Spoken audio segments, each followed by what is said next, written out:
Hi, everybody. Well, I picked up something that is pretty freaking awesome. It's pretty cool. This is a C308 Sporter.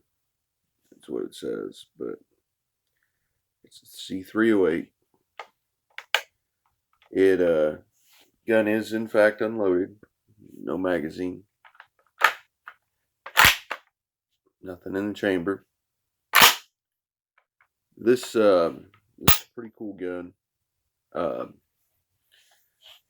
I did buy the one version with the wood stock. I like that a lot better. The wood I think looks good. The only thing that I don't like about this is this plastic receiver. And no, it's not polymer. It's fucking plastic, dude.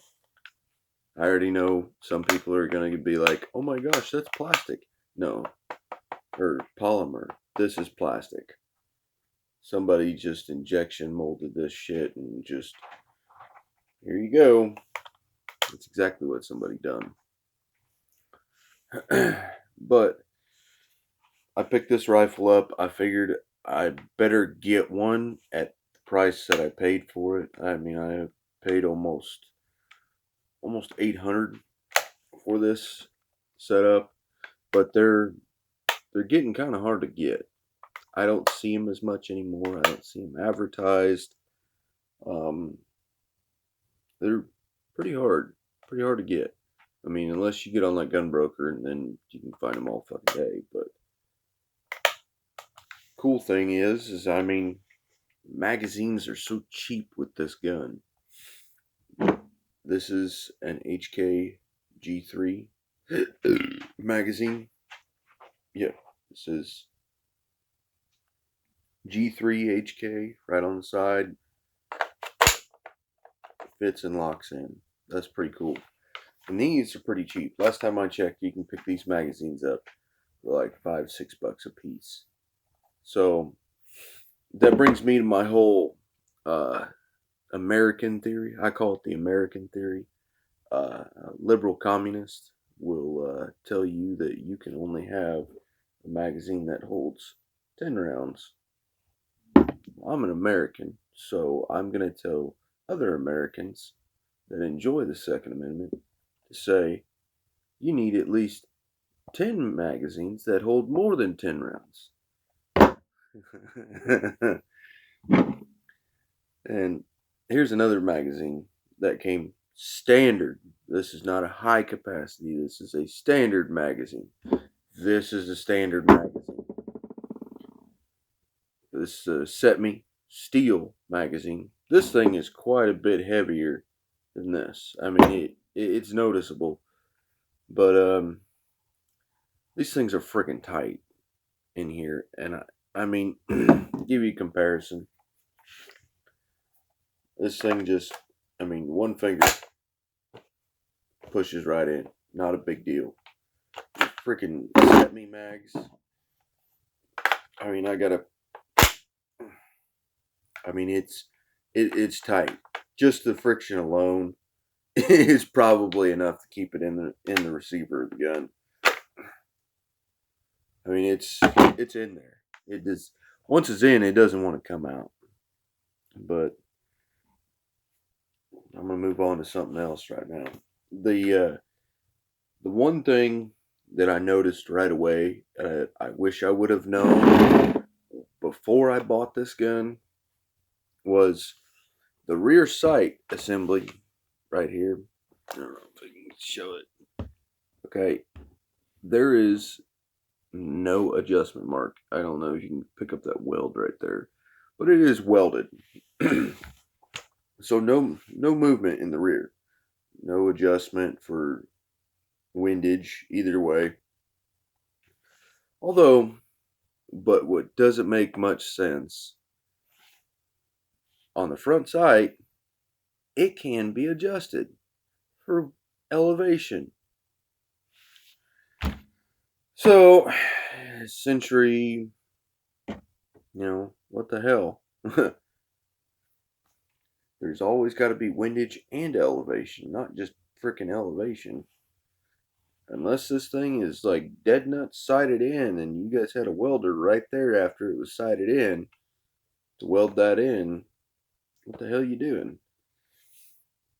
But I like how they included a rail up here. So it's just like, yeah, don't even mind those sights. We just put a rail on here, put a scope on here. And realistically, I think I'm going to just put a giant red dot on here that's rated for 308. Because what I'm going to do with this gun is I'm going to try and do a YouTube series on it. I'm going to modify this lower plastic receiver to accept the Franklin Armory Franklin Armory trigger kit, because I don't think Fostech has made one just yet, to my knowledge. I mean, I'll have to look it up, but I would love to get a PTR steel receiver for this. I think that would be absolutely awesome. I think that would just be absolutely freaking best thing ever if I could get a steel receiver. The one cool thing, I have not pulled the chevron style muzzle brake off of here, but seems like all the information going around on the YouTube channel, it says that this is the standard AR thread for a 308, which is 5/8 by 24, I believe. I believe it's 5/8 by 24. So standard AR I'm sorry, AR-10. Oh, I caught myself. AR-10 muzzle brakes will work on this that are 5/8 by 24. But I haven't taken it off it. I have not taken that off of here. Partially because I just got this gun and I'm trying to do a video on my Dodge. Well, not that's coming up. I bought pretty much a beater with a heater kind of thing, but it has a 360 Magnum motor in it that was somewhat taken care of. Pretty cool truck, pretty nice. Can't beat it for the price I paid for it. Transmission, rims, and tires, and all the light bars on it are worth almost twice as much as what I paid for it. So I'm just waiting on this whole Corona Chinese virus shit to go away, and then I'm gonna go finish getting the truck put in my name. But I'm getting way off topic. The one cool thing that I like about this rifle, this little tab right here. Okay, you can get a side view of it. You can get an up close and personal view of it. This tab right here is pretty cool. Okay, because that is a bayonet lug. That's absolutely awesome. The only place that I could find a bayonet for this gun is on something Smoky Mountain Knife website. Okay, and it was like $24 there. Refinished, reconditioned, not a big deal.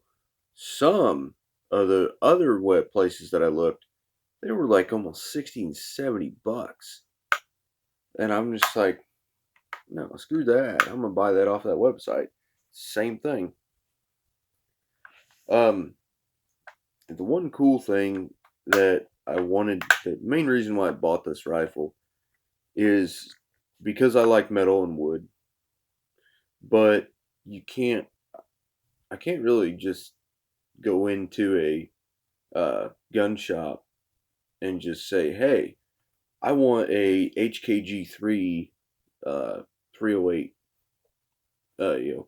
battle rifle. Can't just walk in there to almost any gun shop and say, hey, I want this. yeah, it's not going to work that way. So, unfortunately, with all the liberals and laws and other bullshit in this country, you can't get the nice stuff. You can't get nice things. So, we're reduced to, stuff like this. Old, used, worn out, surplus military parts that are imported by a questionable manufacturing company. Oh, wait a minute. I'm sorry. PTR built the receiver. Century Arms didn't. So, sorry, PTR. Keep doing what you're doing. But, I did check the bolt gap on this. I'm at 0.48. I was having some stupid fast cycling issues. And I mean stupid fast. Like I haven't seen anything like that in a long time. When the round would be when I dropped the boat home, it would strip it out of the mag, go into the chamber just fine. It would fire, it would cycle, and it would completely skip over the round. Completely skip it. And get about halfway up the case cartridge, right here. Man, it would freaking wreck that casing on that 308. Quite literally, it left such a nasty burr on the case, and it pissed me off so bad that I pulled out my multi-tool, my Leatherman multi-tool. Knock on wood, that thing is absolutely freaking awesome. Leatherman makes a badass multi-tool for the common working man that just absolutely loves working with their hands. It's tough, it's rugged, and it freaking works. But I pulled out that file on there and just freaking drove it home and knocked that burr off. Put it back in the magazine and dropped the bolt and then sent it home. It freaking ejected like a freaking mile. I mean, the ejection pattern on this is freaking. I mean, it's like spot on. I mean, I could walk to. I was standing in the same spot, and I had a nice, neat little 3-foot pile. Well, according to this, I'm about out of the video. So this is going to be part 1, and then I'm going to go to part 2. Have a good day, y'all. Bye.